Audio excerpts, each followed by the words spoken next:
Selamat pagi semuanya. Pada kesempatan pagi hari ini, kelompok kami akan mempresentasikan hasil diskusi kami tentang manajemen proyek, yaitu PRT dan CPM. Sebelumnya, perkenalkan anggota kelompok kami terdiri dari 4 orang. Yang pertama ada Christopher William Piri dengan NIM 23040013.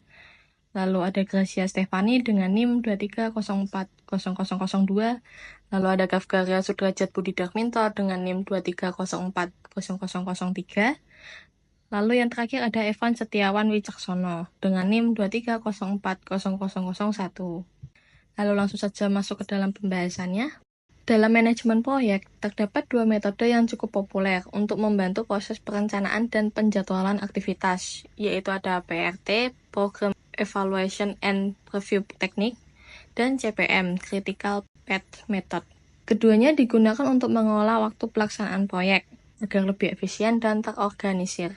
Untuk pengertian PRT, yaitu metode yang dikembangkan untuk menangani proyek yang memiliki ketidakpastian dalam estimasi waktu, seperti proyek penelitian atau pengembangan teknologi baru. Dalam metode ini, setiap aktivitas diestimasi menggunakan 3 jenis waktu. Yang pertama ada waktu optimis, lalu yang kedua waktu paling mungkin, dan waktu pesimis.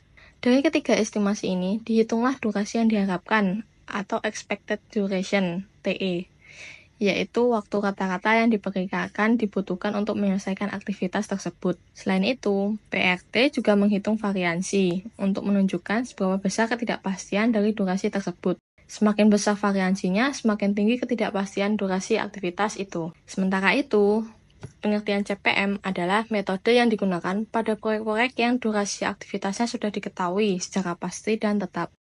CPM tidak menggunakan 3 estimasi waktu seperti PRT, melainkan hanya satu estimasi waktu tetap untuk tiap aktivitas. Fokus utama dalam metode CPM adalah untuk menemukan jalur kritis atau critical path, yaitu urutan aktivitas yang menentukan nama waktu keseluruhan proyek. Jika ada satu saja aktivitas di jalur kritis ini yang terlambat, maka seluruh proyek juga akan ikut terlambat. Oleh karena itu, aktivitas dalam jalur kritis perlu mendapatkan perhatian lebih dalam pengelolaannya. Lalu, secara umum, PRT lebih cocok digunakan untuk proyek yang bersifat baru dan belum memiliki data waktu pasti. Sedangkan CPM lebih cocok untuk proyek yang sudah rutin dilakukan dan waktu aktivitasnya bisa diprediksi secara jelas.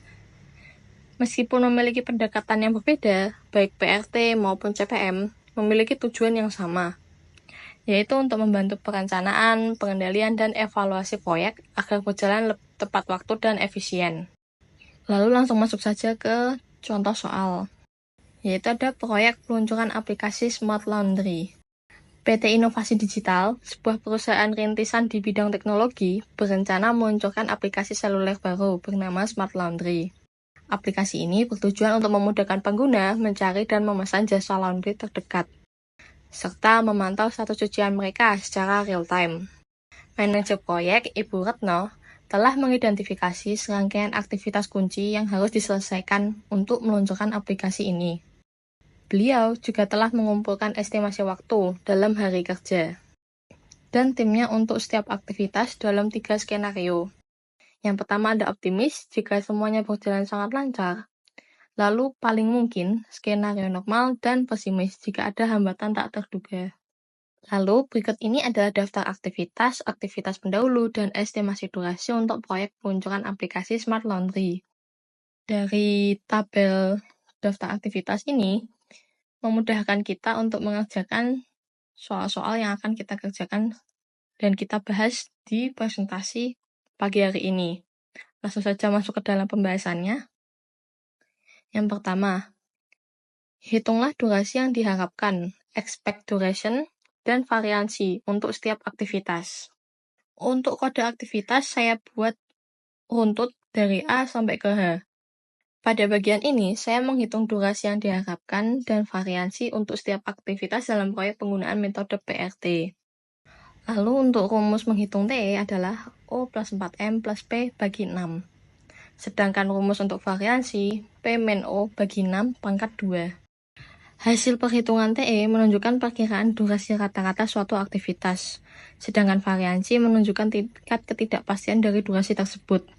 Semakin besar nilai variansi, maka aktivitas tersebut semakin sulit diprediksi waktunya. Berikut adalah hasil perhitungan TE dan variansi untuk setiap aktivitas yang telah saya rangkum dalam tabel.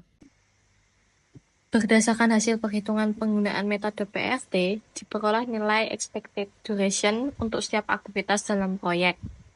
Nilai TE ini menunjukkan estimasi rata-rata waktu yang dibutuhkan untuk menyelesaikan setiap aktivitas berdasarkan 3 jenis estimasi waktu, yaitu ada optimis, paling mungkin, dan pesimis. Selain itu, dilakukan juga perhitungan variansi untuk masing-masing aktivitas. Variansi ini memberikan gambaran mengenai tingkat ketidakpastian atau risiko keterlambatan pada setiap aktivitas. Semakin besar nilai variansi, maka semakin besar kemungkinan aktivitas tersebut mengalami penyimpangan dari waktu yang diharapkan. Kita bisa melihat pada kode aktivitas C, D, dan E memiliki hasil variansi yang tinggi. Maka, semakin besar kemungkinan aktivitas tersebut mengalami penyimpangan dari waktu yang diharapkan. Ya, untuk soal yang selanjutnya akan saya jelaskan. Perkenalkan, saya Kavgarian Sudarjat Budi Darminto dengan NIM 230400003. Saya akan melanjutkan yang soal nomor 2 dulu, yaitu tentang diagram jaringan proyek Smart Laundry. Diagram ini menggambarkan alur aktivitas proyek dari awal hingga akhir, termasuk hubungan ketergantungan antar aktivitas.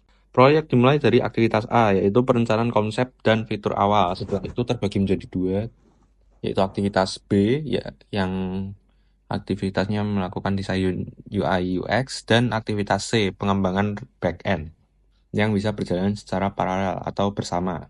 Selanjutnya, hasil dari B dan C digunakan untuk memulai aktivitas D dan E secara bersamaan, yaitu pengembangan front-end Android dan iOS.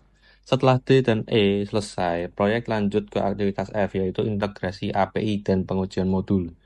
F tidak bisa dimulai sebelum D dan E selesai.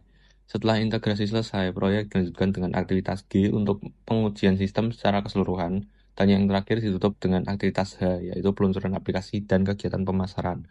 Untuk ada tulisan ES dan EF atau LS dan LF itu hanya untuk menjelaskan waktu mulai, selesai, yang awal dan yang akhir. Misalnya ES itu early start, berarti bisa dimulai paling cepat kapan, dan early finish paling cepat selesai kapan. Dan untuk LS dan LF itu kebalikannya, yaitu late start dan late finish.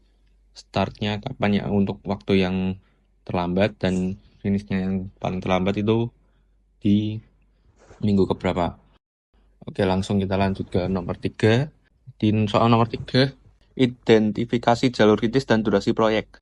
Nah, jadi jalur kritis itu adalah urutan aktivitas yang tidak boleh tertunda, karena keterlambatan satu aktivitas saja di jalur ini akan menunda seluruh proyek. Berdasarkan perhitungan waktu estimasi T, soal nomor 1, kita menghitung jalur mana yang memiliki total durasi terpanjang. Kita menghitung jalur mana yang memiliki durasi terpanjang dan memiliki slack 0. Hasilnya jalur kritis proyek Smart Laundry adalah A, C, D, F, G, H. Total durasinya adalah 130 hari, dan semua aktivitas di jalur ini memiliki slack 0, berarti tidak ada ruang keterlambatan sama sekali. Aktivitas lain seperti B dan E tetap penting, karena memiliki slack, keterlambatan di sana tidak langsung menyebabkan proyek molor, selama tidak melewati batas slack-nya. Sebagai manajer proyek, kita harus memastikan semua aktivitas di jalur kritis ini dijaga ketat agar proyek bisa